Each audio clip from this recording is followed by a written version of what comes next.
Oh, hello there. Yes, well, I hope you're looking suitably normal. Always have to smile to myself that those people that will, well, hate to be told what to do or what to look like or what to say by the wokeists are always people that look identical, and they then get very, very upset if you don't fall into a particular pattern. And at the same time, of course, and manage to, put down a wide variety of landmines for themselves and then go and tread on them.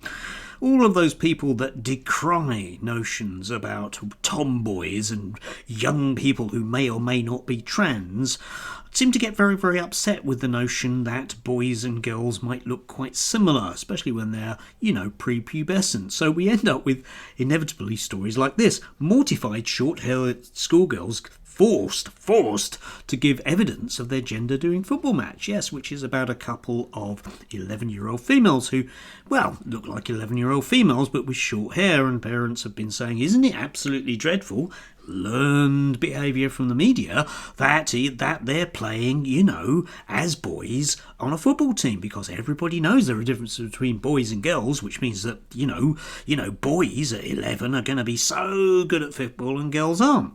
The problem with that, of course, is that biology doesn't actually match up with that, because especially prepubescent females and males are basically identical in terms of body size and what they can do. Still, that doesn't stop them, yeah? If you've been trained by GB News, here they are, Miriam and Andrew, of course. If you've been trained to believe that there are these differences which are immutable, then that's what you're going to suggest, aren't you? Anyway, poor females have been labelled as wrong-uns. Wrong-uns, I tell you, because they don't conform, that key word, to what people think they should look like. So, if you are going to be 11 and female and play football, make sure you've got long hair and maybe try lipstick. But don't do that if you're a bloke, because it's illegal, or it should be. Yes, which neatly brings us on, of course, to the right-wing commentariat in its fullest notion. And, of course, we have to touch base with James Esses, a man who is very, very concerned about, young people being forced into particular ways of thinking or doing. And yet, here he is, okay? I do love this from a few days ago. Unfortunately, when people think of seeing a psychotherapist, this is the image that comes to mind. Yeah, with an image of Alex Drummond there, who, I don't know, isn't looking how James wants them to. Is it any wonder we have a mental health epidemic in the UK? Well, the two things aren't related, James, but as a therapist, certainly an unqualified one, I guess you just wouldn't really know that, especially as didn't finish the course, did you? Anyway, I don't know about you, but when I have a mental picture of a therapist, no, I don't think of Alex Drummond, but I also don't think of some sort of fey, bearded weirdo who gets to go on GB News either. I don't think of those two things. Both of the two recent therapists that I've had have been a blokes, slightly younger than me, sitting in fairly seedy armchairs whilst they chat to me. Doesn't meet Alex, but there again, I don't care, James. We're allowed to look how we want to look. We don't need you to police us, and I would imagine that James is going to stop that. Oh no, of course he isn't, because here he is on exactly the same day, battling with yet more false images of what people should and shouldn't do. But in this case, of course, he can join in with giving the lefties at universities a good kicking. James likes doing that ever since he got kicked off his course. British universities were once held to be the best in the world. Well, and they still are, James. Welcome to the current state of British academia. Yeah, drum roll, wait for it. King's College London has appointed an asexual activist, in inverted commas, and lingerie model, in inverted commas, as visiting fellow, yes. So, we end up with this young woman who presumably is female enough for James, but the problem that James has is that she is probably Britain's best known asexual activist, which James doesn't like, because you can't have your breasts on display if you're asexual, because according to James and his rules, that's the rule, okay? Yeah.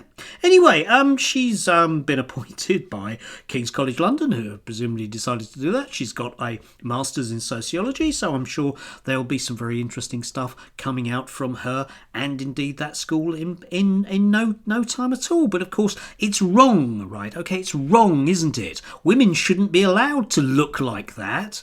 No. I don't know what James wants. I mean, perhaps from his partially Jewish Irish background, perhaps they should, I don't know, be wrapped in an Israeli flag with a vaguely nunnish feel to it. I don't know. I don't know. What do you think of when you think of an asexual person? Yes, nothing.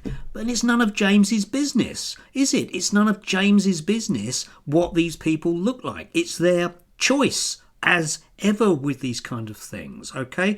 Boys mustn't wear makeup. Girls mustn't play football. Nobody must be gay. Those are the rules, of course, that we are. But at the same time, these people love to have their cake and eat it because, by God, they're not going to be told what to look like or what to say. Which leads us neatly, of course, to the others. Yes, those darling other people that, let me try and think. Who can I think of that's very much like this? Oh yeah, Ollie London. Ollie London, who doesn't like the idea that certain women don't look female enough, whereas other women are perfect and they're beautiful and they're lovely. Even though, given a choice between somebody that looks like an individual and somebody that looks like a mannequin, I know which I'd choose. But, that's just me being a wokeist.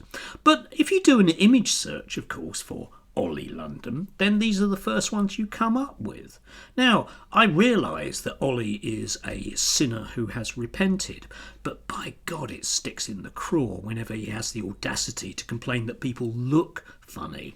I would have thought he would have given up on that one, but there again it drives traffic his way, and that's his job now, isn't it? Yes, he's a worker for God and Trump and the glorious revolution that we're all about to see, where we can all be free to wear dresses provided with female, or pink boots provided with female, and not play football, and certainly not be gay. Dear God, that would be awful.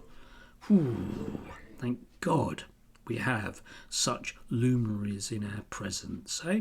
Yes, working for Jesus in his own particular way. Do have a glorious Tuesday if you can. It came out as rather more bitter than it should have done, but my God, these people make me cross when they come out with this stuff. Leave people alone, for God's sake. They're not doing any harm whatsoever, and certainly I don't think these people should be throwing bricks when it's patently obvious that there's a lot of glass involved around them.